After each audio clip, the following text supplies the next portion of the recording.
Hi, so this little mini video is an attempt to kind of introduce this idea of death being something that has to be defined. It seems kind of contrary to the way we think about death. We think, oh, that's death, we know what it is, but we don't. I led into this video by asking what do you think made Mary Shelley's Frankenstein so very controversial. In this text, Mary Shelley, the Frankenstein makes a creature through electricity and dead bodies that comes back to life. I mean, you know Frankenstein. You may have read the book. If not, there's a link if you want to read it. It's completely optional, or you may have seen the movie, or there's a lot of Frankenstein, especially around Halloween in our pop culture.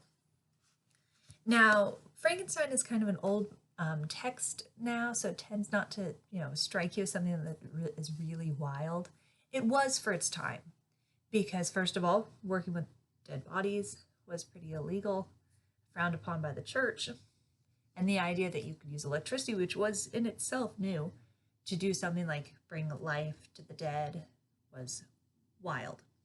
It still is in some ways, because there's still a lot of religious objections to the idea of manipulating dead bodies. And now, so there's the the straightforward answer as to why it's controversial, the religious answer. But if we're going to think a little more broadly in this class, one of the ideas why Mary Shelley's Frankenstein was so controversial is because it breaks down that border between life and death. As a society, especially in the Western, European, and then the US, we tend to be most comfortable with the idea of death as an absolute. Someone is alive or they are dead. There's not a lot of gray area. And when there is gray area between the two, like, oh, I don't know, let's say Mary Frankenstein's creature, it is represented as an object of horror. So the creature, vampires, anything that's in that space is a space of fear, because people fear the unknown.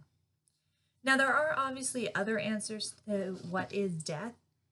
As a concept, some argue that it's a big shift where you stop being what you are and change into something else, or change into nothing.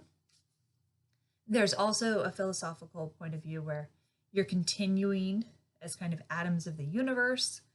There's the idea that it's just another state of evolution. There's a lot of things going on. But what I want you to get from this isn't necessarily any of these individual examples or the wide range of examples Casaubon used, but just the idea that there is no real widely accepted idea of what's death. Every culture, every group, every person defines it to themselves to a certain extent. We'll talk about medical definitions. Those are a little bit later, but this is the idea of death in the abstract, which is defined differently all over the place. Okay. If it helps, you can think of it as a symbolic construction. This is the language Casaubon used. It's something that is made in people's minds, and then that definition is applied across the board, even if the idea of death looks different from community to community.